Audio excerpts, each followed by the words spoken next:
If you asked most people around you about how the last 2 years have been, you would probably get a lot of mixed answers. Truth is, the COVID-19 pandemic has been difficult for most of us, and we mean really rough. For most people, 2020 and 2021 will be years to be remembered, just not always fondly. If we were to describe the last 2 years, we would do so using the immortal words of the Anchorman's Ron Burgundy. Well, that escalated quickly. But you wouldn't know that by looking at the wealthy. Did you know the world's billionaires made a combined $5 trillion during 2021? That's a 5 and 12 zeros. And sure, wealthy people make a lot of money every day, but we can't even really begin to describe how much that was. And all during a year that most would at least describe as challenging. So how did they do it, and what does that mean for the rest of us? Well, Aluxers, today we'll learn just exactly how billionaires made $5 trillion last year and the lessons we can learn from it. And stick around until the end to learn an interesting fact about billionaires. Welcome to Alux. Wealth growth in the time of COVID-19. Before we really dive into the growth of wealth that occurred during 2021, we feel like we should put that number, 5 trillion, into perspective. How much is $5 trillion? It's more than the combined market cap value of Apple, $2.782 trillion, and Google, $1.769 trillion. It's more than 5 times the value of Tesla, which is $849.95 billion. Same for Meta, previously Facebook, at $839.28 billion, or Berkshire Hathaway at $699.15 billion. It's more than twice the value of Microsoft at $2.31 trillion. But maybe just looking at the value of companies doesn't give you a clear picture. So let's look at it from the perspective of a country's gross domestic product, or GDP. Japan is the country with the 3rd highest overall GDP in the world. According to the International Monetary Fund, or IMF, they had a GDP of $4.97 trillion in 2021. That means that in 2021, billionaires of the world made more money than the entire country of Japan. Just look at the highest ranking countries for 2021. The US came in first with $20.49 trillion, then China in second, $13.4 trillion. Japan in third, like we said, at $4.97 trillion. Fourth was Germany, $4.0 trillion. Fifth, the United Kingdom, $2.83 trillion. Sixth place, France, $2.78 trillion. Then in 7, India, $2.27 trillion. Italy in 8 at $2.07 trillion. 9 was Brazil at $1.87 trillion, and Canada in 10th with $1.71 trillion. The world has 2,755 people that can be classified as billionaires, and in 2021, their combined wealth increased more than the GDP of Germany, France, or the UK, and it was more than the combined GDPs of Brazil and Canada. That's a lot of money. We're talking about the equivalent of 28 Jeff Bezoses here, and if you're thinking that this was normal, well, think again. These were some record-breaking numbers. According to a report from Oxfam International, using data compiled by Forbes, they estimated this increase was larger than the previous 14 years combined. Suffice it to say, they made bank.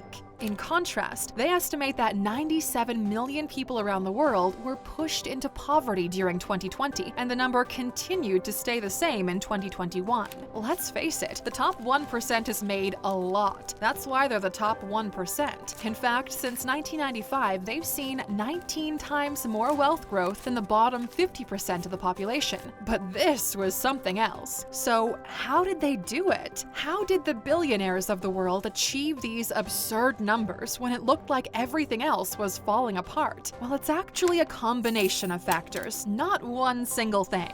To go back a little, the 2017 Tax Cuts and Jobs Act had already provided significant tax relief to major corporations in the years preceding the pandemic. But as 2020 hit, the government once again played a significant factor in that wealth increase. Because of the pandemic, the governments of the world provided significant fiscal support to businesses in the form of tax incentives, direct aid, and lowered interest rates from central banks. This in turn caused the price of stocks and shares, as well as real estate, estate to rise straight across the board. So by already holding these assets, investing more, an increased demand for their services and products, and taking advantage of the stimulus packages provided to businesses in general, the wealthiest 1% transformed what was by most accounts a terrible financial year for most into their most profitable year in a while. So if you ask how did they make so much money, it was kind of a perfect storm of circumstances. In some ways, the pandemic was a boon to some financial sectors. The increased benefits from the government, coupled with assets that actually increased in value and a bigger demand for services, left the wealthy in an even better position to invest once the market rebounded. So if we sum all of this up, they were in the perfect position to take advantage of the situation, because a dark truth of the crisis and tragedies that happen around the world is this.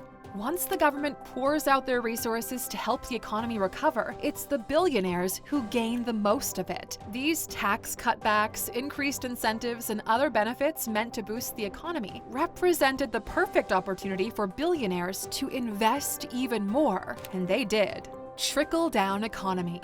Okay, so we've established that a combination such as increased government assistance, the effects of the pandemic on the demand for some services, and the stock market that rebounded caused the wealthiest 1% to become even wealthier. But where does that leave the rest of us? What happens to the 99% that's left? Well, there's a lot of debate surrounding the value of empowering the 1% as a way to strengthen the economic growth of a country. But first, have you ever heard of the term trickle-down economy?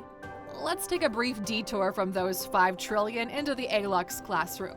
Today's topic, trickle-down theory, supply-side economics, and demand-side economics. Alright, so you probably have already heard about trickle-down economics, the idea that by giving tax breaks and benefits to large corporations and the people that are wealthy, this wealth will then trickle down to everyone else. Have you ever seen a champagne tower? Something like that. You pour at the top and it all trickles down to the other cups. But what you might not know is that it actually isn't a theory of economics. It's more of a political term people use to vaguely refer to the true economic theory of supply-side economics. This economic theory sometimes is referred to as Reaganomics due to its popular support by US President Ronald Reagan during the 1981 to 1989 terms. Supply-side economics also revolves around the idea of supporting the top, but it's a little more complex and defined. Supply-side theory has 3 main pillars: tax policy, regular policy, and monetary policy. Supply-side theory states that production, or supply of goods and services, is the most important aspect when it comes to economic growth. They argue that supply creates its own demand, and that by supporting the top, they can continue to create more supply and, by extension, more demand. The first pillar, tax policy, argues that by lowering taxes on companies at the same time supply is being encouraged, you increase the interest in opening up new factories, which increases job growth. The second pillar, regulations, argues that by lowering the regulations from the government, you have a freer market that stimulates competition and innovation, with the belief that the free market will always regulate itself in the end.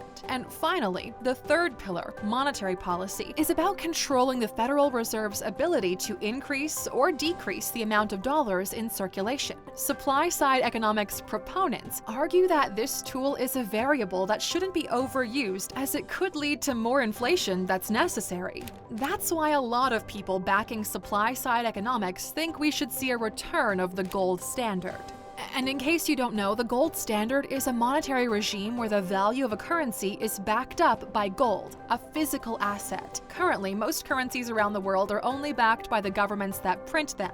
These are known as fiat currencies. On the other side of the coin, we have demand-side economics. These are also known as Keynesian economics due to being developed by John Maynard Keynes. Demand-side economics argues that what really drives economic growth isn't the supply of goods and services, but rather demand. If there's less demand in goods, say because the economy is hurting, demand-side theory states the government should support the average consumer through changes to monetary policy, interest rates, and basically just putting more money in the hands of people. They argue that by giving more money to people, they'll in turn spend more. As demand increases, businesses will earn more profit and be incentivized to open more factories. So we have 2 opposing economic theories. One that says help the top so they can help the economy, and the other that says it's the bottom we should actually invest in. So which one is more effective? Well, my dear Aluxer, you're not going to get an answer in this video as the topic has been debated for decades. Supply-side economics makes a lot of sense in theory, but sadly it's hard to predict how businesses and the wealthy will actually use the extra wealth they generate. It isn't always reinvested back into the economy. And on the other hand, people argue if there isn't a direct incentive for businesses to grow, economies will stagnate. Whatever policy you support, one thing we can't deny is that when the top 1% get assistance, they really make the most of it. So, what are the lessons to be learned? Okay, so the rich got richer, and we can't say for sure if that's to our benefit or not. But what can we learn from this? Well, a lot more than you think. We have a few lessons taken straight from Warren Buffett's playbook about how to react to these kinds of situations in order to make the most of them. Number 1. Understand basic economics and policies that apply to your situation. To be able to take advantage of the financial tools out there, you need to understand and be aware of them first. Take some time to study some basic economic concepts and tools and see which ones are useful for your particular case. If it feels a little overwhelming, just start with the basics. Having at least a rudimentary understanding of how economics works will give you an edge in life.